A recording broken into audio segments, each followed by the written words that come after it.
Hi there. How are you guys? I hope you're doing fine because today we're going to explore a very important grammar phenomenon, which is called present perfect. And sometimes, not always, it sounds scary, even though it's not. So let's start with the first, simple things like how we form present perfect. And it's important if my verb is regular or irregular. So if it's irregular, first I use the verb have, and second, I must use the past participle of regular verbs, which is I just use ed like in past simple. So remember, have and then the past participle. So if my verb is dance, for example, I must use number one, have or has. I have, but he has. And number two, danced, the past participle of my regular verb. So have danced, has danced. But if my verb is irregular, well, for once more, I must use the verb have. This doesn't change. And then the past participle of the irregular verb, right? Which I must know the third column of the irregular verbs. This is the past participle. So eat, ate, eaten. Um, go, went, gone. Become, became, become, right? So eat, okay? If my verb is eat, have and has, again, I have, he has eaten. I have eaten, he has eaten. Right? So in any case, to conclude, we need to build present perfect, we need the verb have and the past participle. If my verb is regular, ed. If it's irregular, the third column. And this is a card here where you can see you can see present perfect in affirmative, interrogative, and negative. You can see what we said previously. I have, but he has. You can see here I chose a irregular verb. I have danced. And of course, to form the question, I just invert have. So I have danced, have I danced? He has danced, has he danced? And the negative form, have not, has not, and the past participle. So I have not or haven't, here is the contracted form, haven't danced, he has not or hasn't danced. Okay? The use. Well, if I were to describe the use in two words, I would say experience and result. This is what it shows. But more practically, let's read the rule to show that an act, so I use present perfect to show that an action started somewhere in the past. This is very important. So I don't know exactly when. This is very important. You'll see later why. And it is still happening in the present. So I have some sort of experience. Let's check the example to explain. Tom has cooked, here is present perfect, this food so many times. So he first cooked it somewhere in the past. We don't know exactly when. And up to now, he still cooks that food, right? So he has great experience on that. If you ask him, if you ask Tom, he can tell you about the recipe and how to the ingredients and how much time you need to cook it and everything. Second rule, to show something that started again somewhere in the past. I never know the time in the past, the exact time in the past when I use present perfect, and I can see the results now in the present. So again, there is also a connection from the past to the present. So I have painted my room red. What does that mean? That I started painting it somewhere in the past.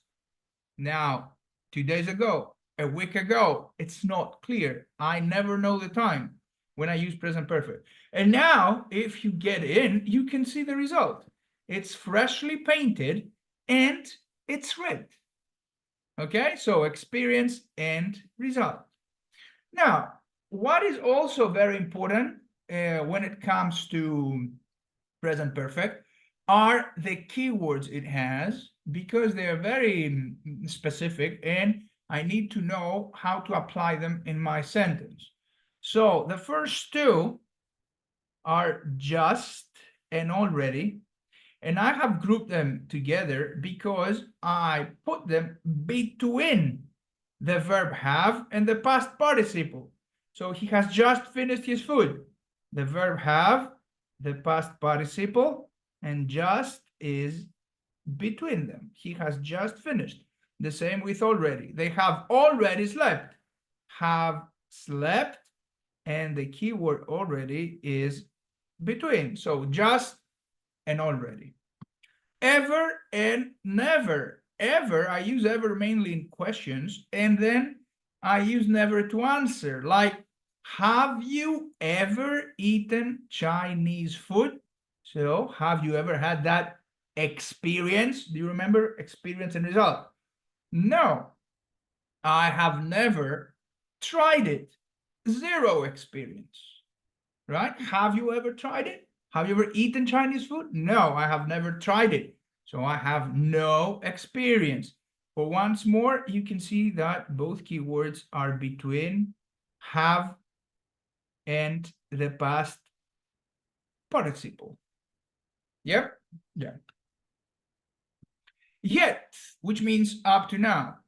I use yet in interrogative or negative sentences at the end of the sentence. And again, you know, I can ask a question and answer it. So, has he come yet? Question at the end of the sentence. No, he hasn't come yet. Negative at the end of the sentence, right? Fourth group of keywords, how long, since, and for.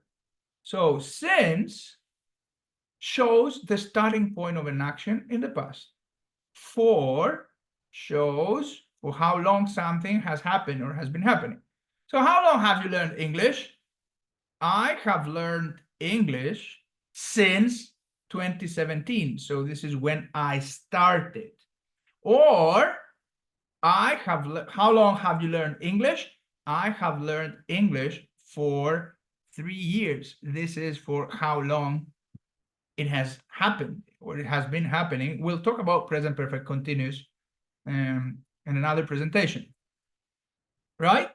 So up to now we have seen just, already, ever, never, yet, and D, group D, with how long, since, and for. That in reality, again, I use how long to ask using present perfect, and for to answer the questions. E, with the words always and never to show what I have wanted for a long time. This always is not the adverb of frequency that shows habits, and I use in present simple, so I always drink coffee. This shows what I have wanted for a long time. So I have always wanted a Ferrari. So from the past, I don't remember exactly when, but from the point I remember myself. Up to now, from the past to now, present perfect, from the past to now, right? I have always wanted it. Or I have never liked sushi, from the point I remember myself. Up to now that I'm talking to you, from the past to the present, I've never liked it. And there are some other keywords like so far that if you think about it, again, it shows from the past to the present, or it's the first time, it's the second time, it's the last time. Again, they show experience and from the past to the present. So we haven't met Mary so far. From the last time, somewhere in the past that we met her, up to now, we haven't met her so far. Or it's the first time I've done this. So from the point I remember myself somewhere in the past, up to now, from the past to the present, that I'm talking to you, I have never done this again, right? Be careful. Have been or have gone. So I have been to Italy or I have gone to Italy.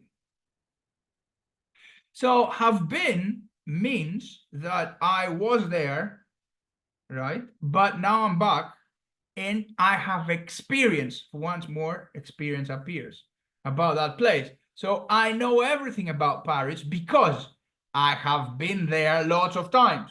So I was there and came back, there and came back, there and came back. And as a result also, I have experience of Paris. I can tell you so many things if I like it or not, or where to go, maybe where to eat, and so on. Have gone has gone. It means that I went somewhere, I'm still there. So I'm not back, it's not a matter of experience, I'm still there. Tom is not here, he has gone to the park, and he's still there. This is why Tom is not here. Last comment, the difference, be very careful with that, between past simple and present perfect. Sometimes students get confused, they're not sure which tense to use, but there is one very important difference. So the difference is that I use past simple when I know the time in the past, but I use present perfect when I don't know the time, is what I told you previously. Somewhere in the past, present perfect. Exactly in the past, past simple. For example, he came yesterday. When did he come? Yesterday. I get an answer when I ask when. He has traveled there so lots of times. When? There is no answer. So the piece of information I get from here is that he has experience, right? The piece of information I get here from this sentence is that he was there the previous day. Experience, time. So if I don't know the time, I can't use past simple. I use present perfect. If I know the time, it's past simple. So, guys, I think that was too much information. So, I must study this again, and I suggest that you do the same to revise. But the more you revise, the more will you realize that it's easier than it seems. See you guys.